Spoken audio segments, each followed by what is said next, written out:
Hey everyone, Angela here. Life can be challenging. Trust me, I get it.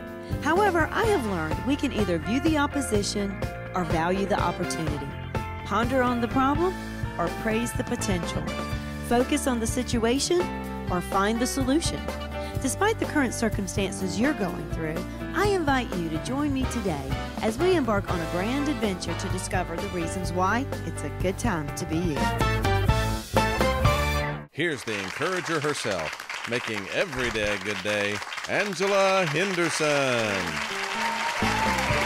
Hey everyone, welcome to It's a Good Time to Be You. We are so glad that you are with us today. Thank you for taking your time to invest in yourself so that you can know just how amazing you are. Our goal today is to inspire you and to empower you so that when you leave this place, you will not leave the same way you came. Can I get a witness for that one? Yes! Awesome. We are so excited. We have with us today a very beautiful couple, Jean and Silvia Rebecca, who are going to be sharing with us their amazing story of overcoming, enduring pain in order to be able to walk in the blessings of their life that God has for them. And so we're going to have that. But one thing that we do around here is that we love to celebrate life, okay? Life is amazing, and sometimes we might think, why on earth was I ever born? Why was I ever created? Well, I want to tell you why. So I'm going to ask the lady sitting on the last row, the second seat, if you will please stand up and just share with me your birthday. Yes, you, my friend. All I need is your month and your day. You don't have to tell us the year unless you want to. February 3rd. January? February the 3rd. Is that correct? Amazing. February is a beautiful month. Yeah, because you were in it, right? That's what God was thinking when He thought of you. And when He thought of February, He thought of you. February is a month of love, and I believe that's a no surprise to us. But it also represents a witness, and I do believe that in your life you have witnessed many amazing things that God has done for you, many things that you've overcome, just things in life that you can share with other people that can inspire them and help them. And I believe that inside of you there is this ability to love deep and to love well. I believe that you probably operate in forgiveness probably a little bit easier than some. And if you struggle in that area, then this is what God was thinking of you. He wants to help you. You'll become a master at it, okay? Because that's His work in you. And so your day again was the 3rd, is that correct? How beautiful, because the number 3 represents divine unity. All right, and so you are connected to a divine channel, and you have that mindset of the Father, the Son, and the Spirit. And so these amazing things that He's wanting to do in and through you, maybe some that you might be thinking, well, man, that probably doesn't sound a whole lot like me, but it is you. It's the you that He's designed you to be. Wonderful. Thank you for sharing, and it is a good time to be you. You know, pain has a purpose, all right? In this life, pain serves a purpose. If we have pain in our bodies are trying to tell us something. Have you ever experienced pain in your bodies before? I know I have. And so I've had to go and I've had to have it worked out, which made it even more painful, all right? But then there was something on the other side of that pain, and that was healing, and that was relief.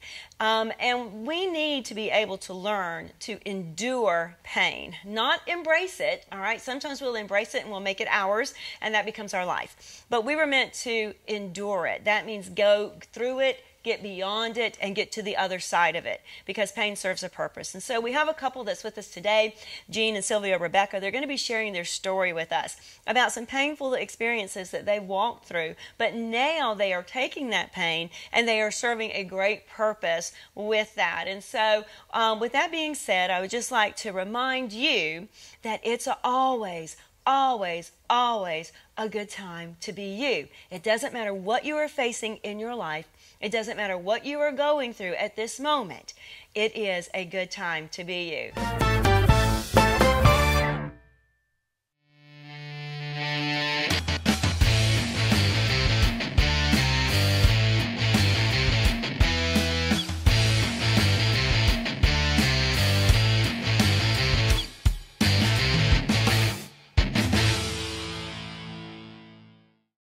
we're back again. This is Angela with It's a Good Time to Be You, and we're here at Kudo Coffee. Kudo Coffee. Kudo Coffee, and we're here with Caroline. And so we're just going to ask Caroline to please share with us, Caroline, when is your birthday? You just have to tell me the month and the day. Cool. I don't want y'all to know how old I am. It's March 19th. March 19th. Another March person. This is pretty cool. We're running really? into a lot of March people today. Awesome. This is awesome.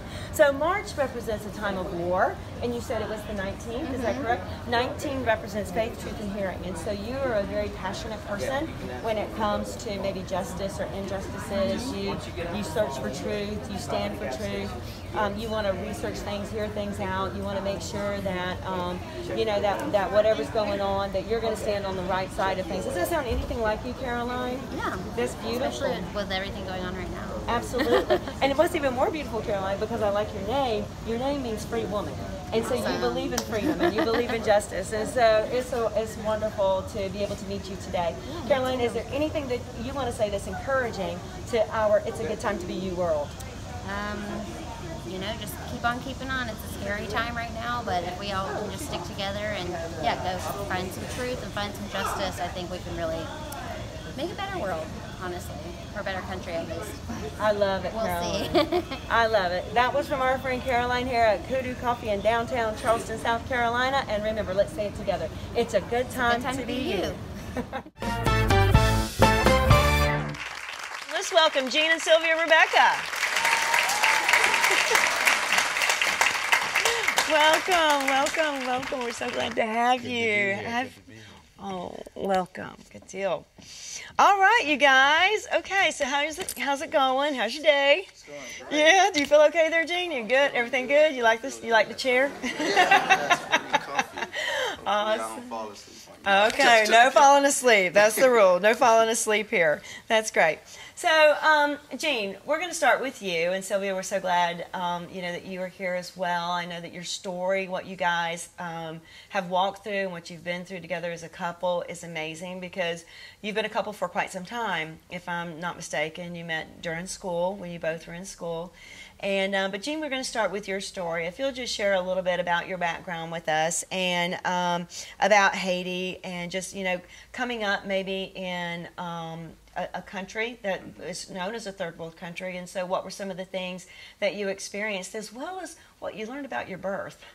Yeah, so talking to my mom, she said I was born, I was born 1979. And I guess the night or the early morning that she was going to have me, 9 months, 10 months, she says 11th month passed by. Oh my goodness. Still no gene yet. So at that point, she was just waiting to have a stillborn baby, right? So that night, March 3rd, 1979, she's sleeping in Haiti. Still today, the way they have it is they have outhouses if you need to go to the restrooms. You know that very well. You've been to Haiti with me. So if they need to go to the restroom, they go to the outhouse. So at nighttime, the women, for fear of either kidnap, rape, voodoo, etc., they keep a bucket by their bedside. So when they have to go to the restroom and do their business, that's how they do it. So on that early morning, March 3rd, 1979, my mom had to use the restroom, and poop, I came out. Jean came, all right. Poop, there it was, straight, from the bucket. So, wow. So yeah. The strange thing about it is that at that point, still, I was very sick. So she said she would try to take soap and wash me and clean me, and that wouldn't work. It got to the point where the scent was so bad that she had to cover her face and take lemon and lime and basically clean me up really good. So it was an interesting birth story. Yes. So. And 11 months it took, at least 11 months. And so in all practicality, that you shouldn't be alive. Right. And but it's so cool because the number 11 It represents insecurities. It represents imperfection. It represents disorder. And so, in a human standpoint, that's really who we are and what we are, outside of a relationship with God. And your birth. There was nothing orderly about that. There was nothing perfect about that other than the perfect timing of God, Exactly. For your life, and to make this story miraculous and bring glory to His name. Absolutely. Wow, so how beautiful is that? So how was life growing through the years that you were there in Haiti? So after my birth, there's, for those who don't know, there's Voodoo Temple pretty much, in every neighborhood. There's probably more Voodoo temples than there is churches. So not too far from our home, there was a voodoo doctor who would constantly try to take my life as an infant. Wow. So my mom constantly was hiding me from her, or she would take me up what we call the prayer mountain, and she would pray for me. And so during that season, my dad is kind of trying to find new life for himself, and so he came to the States, Florida. So while I was 6 years old, he kind of sent for me, and before I know it, I was meeting my dad in 1986 for the first time, and then leaving my mom.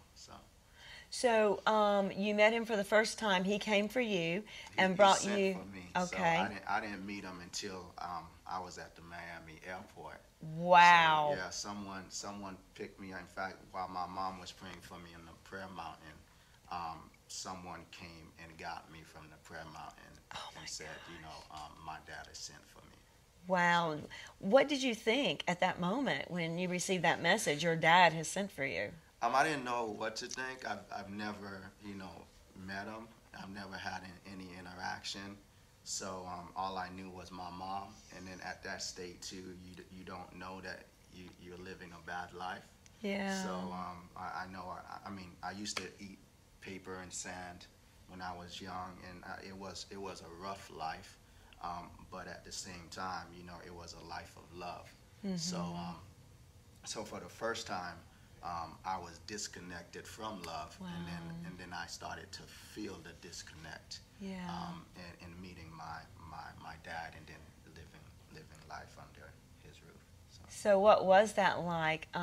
Before, like you said, you didn't realize you were living without because you had love. Yeah. And love does conquer all. Yes, it does. And so you don't have to have a whole lot, in order to just have love and have a fulfilled life. Mm-hmm. Because we know that things, don't buy us love. They don't buy us happiness. Mm-hmm. But now you've come over into the United States, leaving love, and now you've come over into having some stuff. But what was that like? Yeah, so it was very, very different.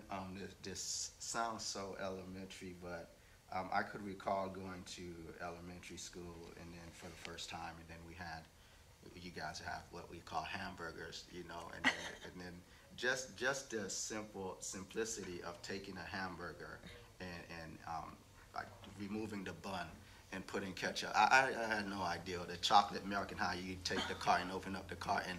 I had no idea. I didn't know if ketchup was syrup.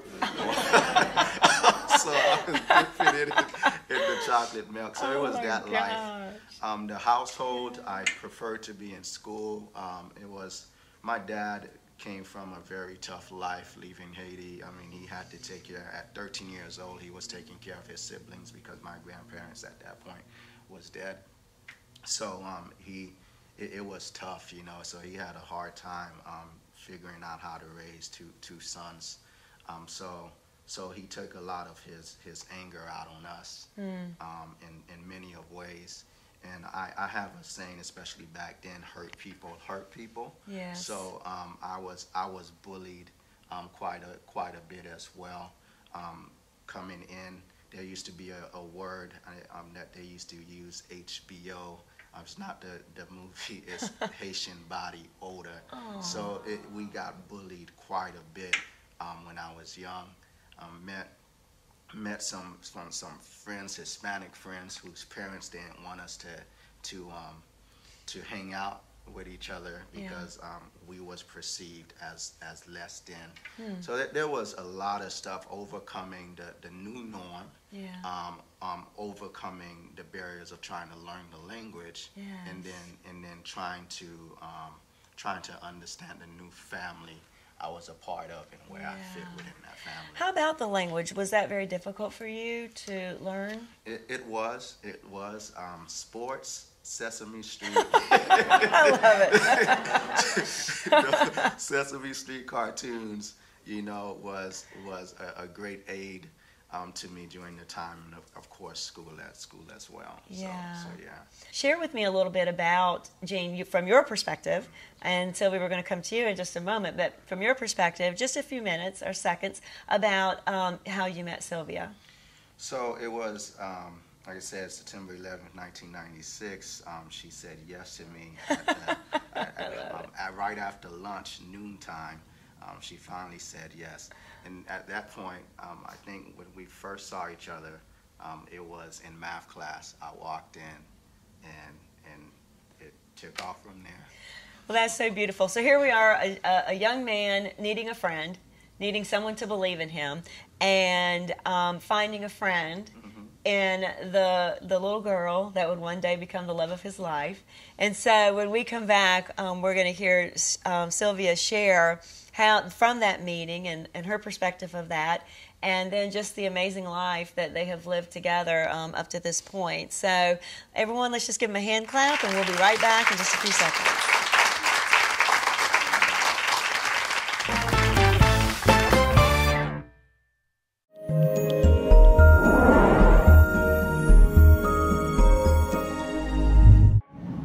So, Leah, tell us, where are your dreams taking you?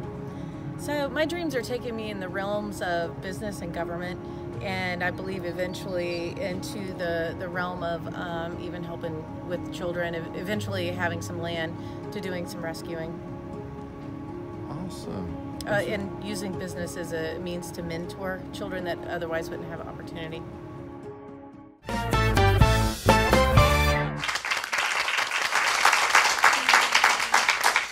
Welcome back, everyone, and thank you so much for joining us today. Here we have Jean and Sylvia Rebecca that are sharing with us their amazing story about just overcoming a life of pain and the rewards and the joys and the benefits that come along with that. And so, Jean, you had shared with us and kind of brought us up to up to speed, rather, a little bit about your background, being born in Haiti and coming into the States with your dad, where life was even challenging, leaving what you knew of as love and into just a relationship without love, where that was concerned. And so now we've got you in school.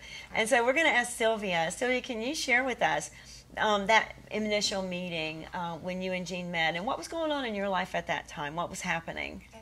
So I had just moved back home. I had moved to Daytona to live with my sister and her husband for a year, because in middle school I was headed down a wrong path, and so my dad was trying to stop me from heading that way. So I had just moved back, and we were in algebra class, and it was before the bell rung, and I was already in my seat, and Gene had walked in, and he was with his friends, and he was laughing and smiling, and his smile just caught me, and I knew that I wanted to get to know him. So he sat a couple of seats in front of me, and one of his friends was directly in front of me. So I gave him my phone number to give to Gene. And it was so funny because all I put was my phone number. I didn't put my name or anything on it. So I was nervous because I've never done that before. And so he turned around and was like, "Can you put your name on it?" And I was like, "Okay." So I wrote my name on it and gave it to him. But in that transition, I was just trying to find out who I was. I grew up in a home that we showed how we loved each other by buying things. Okay. We really didn't hug or say "I love you" or anything. So I was just trying to figure out what is this love thing and what I needed in my life. So when I met him, things definitely started to change. It wasn't what I thought. Mm-hmm. I was very, I cursed my mom out all the time, just wasn't a nice person. So when he came in my life, the first thing when he saw my interaction with my mom was like, you have to change that. He's like, I'm not going to stay with you if you're going to disrespect your mom like that. And I was like, oh, okay. So I was like, wow, you know, for him to say that. And I was like, okay, this is, you know, just not looks. Like, this is a really good guy. And so that was when I was 15 and he was 16 years old. So yeah. And we talked for about 2 weeks, even though I approached him to let him know I was interested.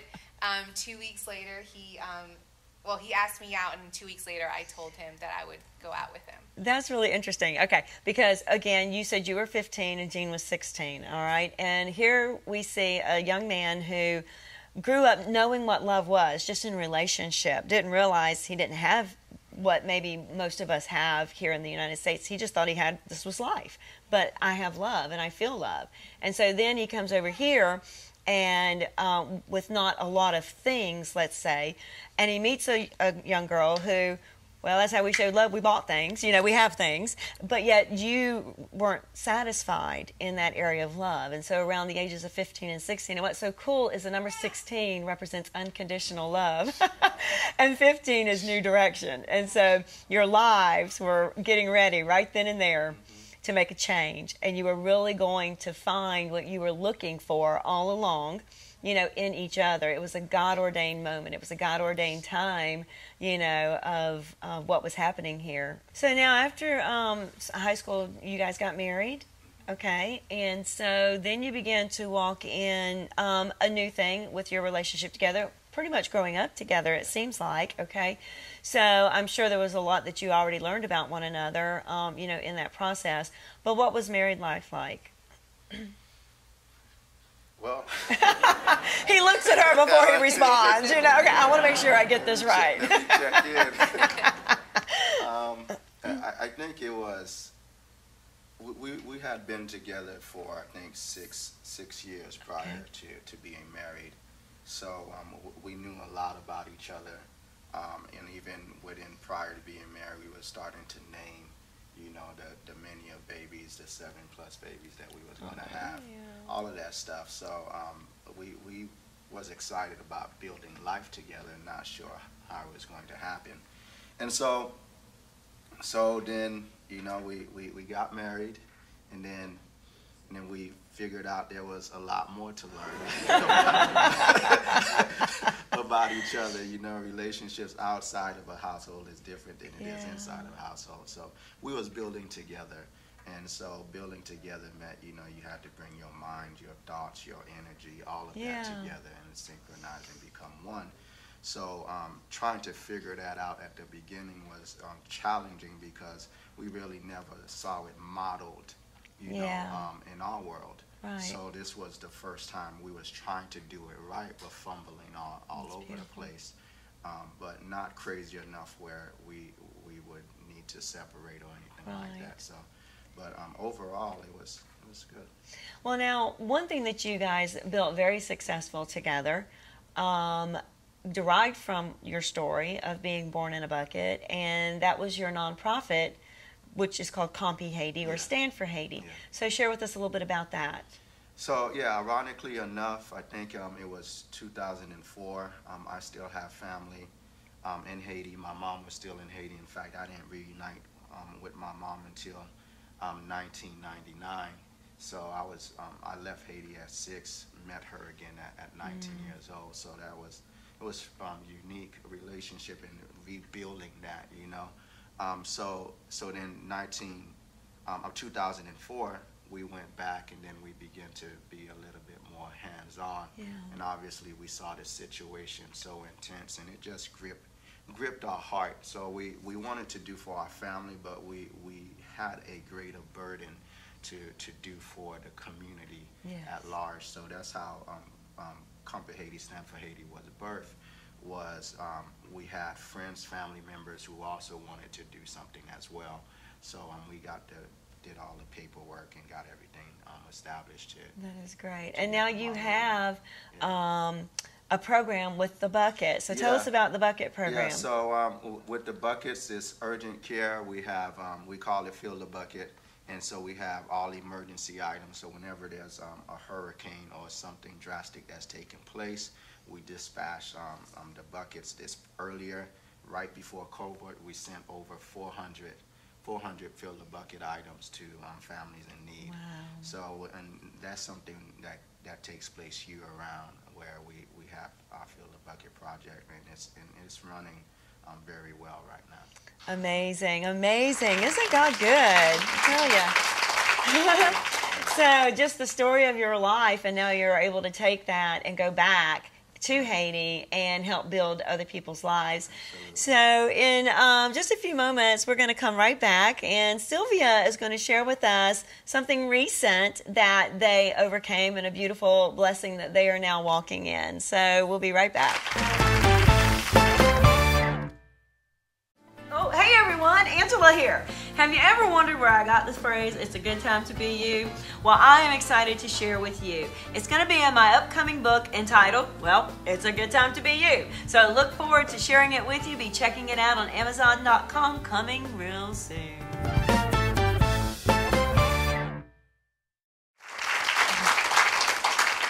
Thank you, and welcome back, everyone. We are here now. We are talking about overcoming and overcoming pain. Our pain has a purpose, and so we don't need to be afraid of pain. We don't need to be afraid of challenges, but we want to learn to face our challenges so that we can reap the benefits on the other side of that.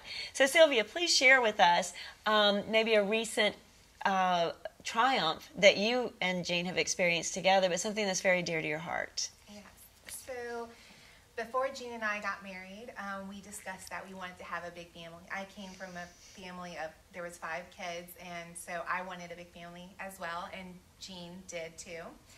So as soon as we got married, we wanted to start our family since we wanted several kids. That journey didn't go as we thought. We were wanting to have, we were young, we didn't know, 7 kids. Now I think about it, I was like, what were we thinking? And then as we got older, the number went down. But yeah, we were unable to conceive, but we just held on to our faith and believed that it was going to happen when it was meant to happen. And we've had, I mean, the prophecies over our life that we would have a child started in 2001. We received them so soon in our marriage, and so we were encouraged by them, very much so, especially the first 7 years, 8 years of our life. We were very encouraged by them and just holding on to our faith. But years and years passed by. I lost my mom in 2013, and I think that's when it started to hurt and be more painful than it was before. I just always thought that my mom would meet my child or children when I had them. So I thought, you know, maybe this isn't going to happen. And so Jean and I would have those discussions, and we would pick ourselves back up and be like, no, you know, we have these prophecies. We're going to hold on to our hope. We'll have our ouch moments, but you know what? We're going to believe that this is going to happen for us. After my mom passed, we talked about possibly getting some help, going through some fertility treatments. We had to take out a loan for that. We couldn't afford it just on our own. We went to the clinic and we started the process. And it didn't turn out the way we thought. They had to cancel in the middle of it because my body had overstimulated, it over-responded to the medication. And I also had developed some health conditions. So after that, it was tough. I don't think I've cried as much in my life as I did after we left that clinic. We were actually in the doctor's office, and the nurse that told us we had to cancel the cycle, she was just like, oh, you're just being so strong. And inside, I'm like crumbling because I'm like, I need to get out of here so I can, you know. And so the tears started, but as soon as we walked out the door, you know, Jean just held me as we went through that moment of, okay, you know, what's going on. We had a discussion that we weren't going to do fertility again because of the health conditions that I developed. Jean was like, it's not worth losing me, you know, to have a baby. And so after a couple of years, it was still in my head, you know, like, okay, God, you know, how are you going to bring this baby about?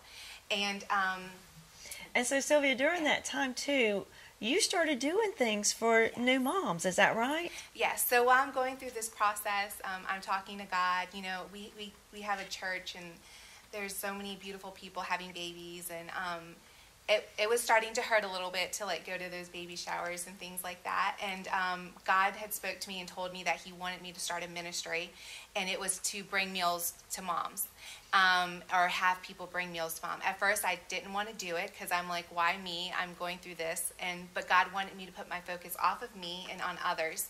So we started this ministry at our church to bring new moms meals when they bring their babies home. So we started that process. So that's amazing. That's amazing. So we're getting ready to take another break, and when we come back, Silvia is going to tell us what they did and what they have as a result of that. And so we'll be back in just a few moments.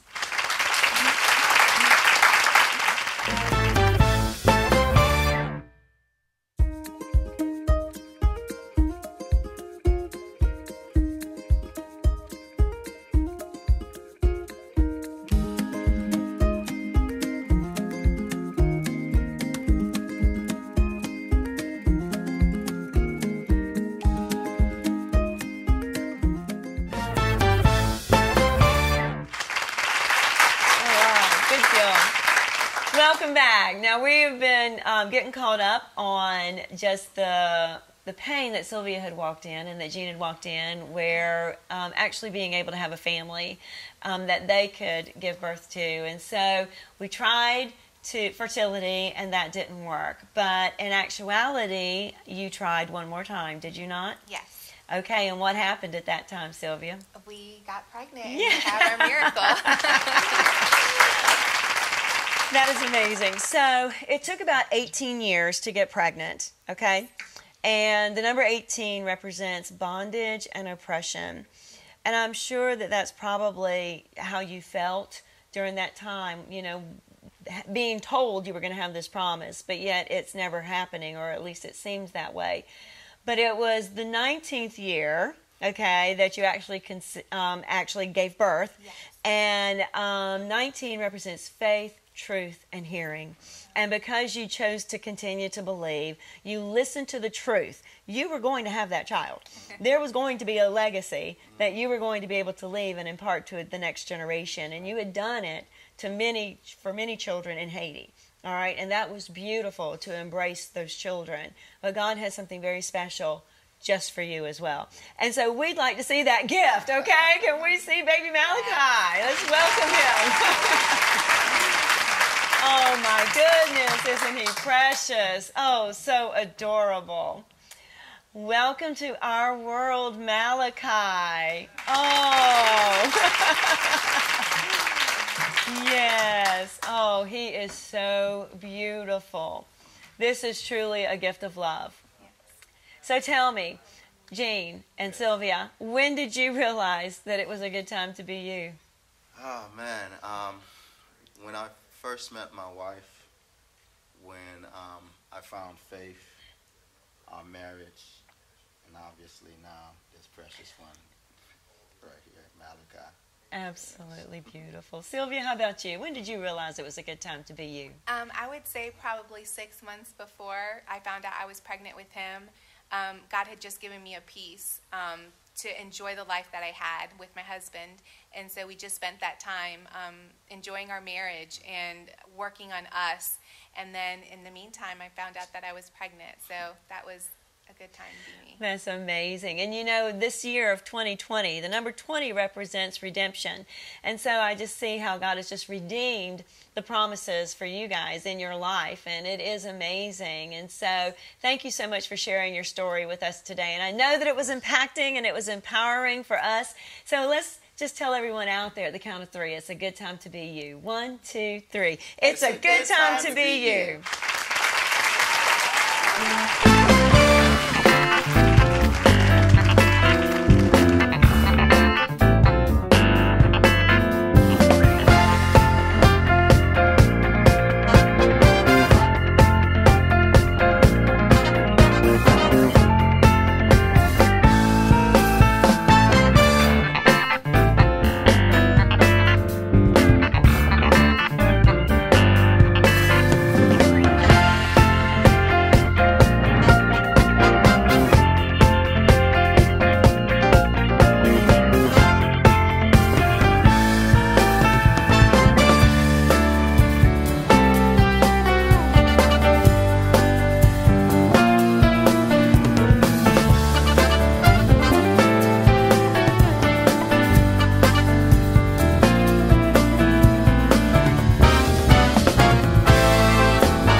standforhaiti.org or j.rebecca@standforhaiti.org. And remember, it's a good time to be you.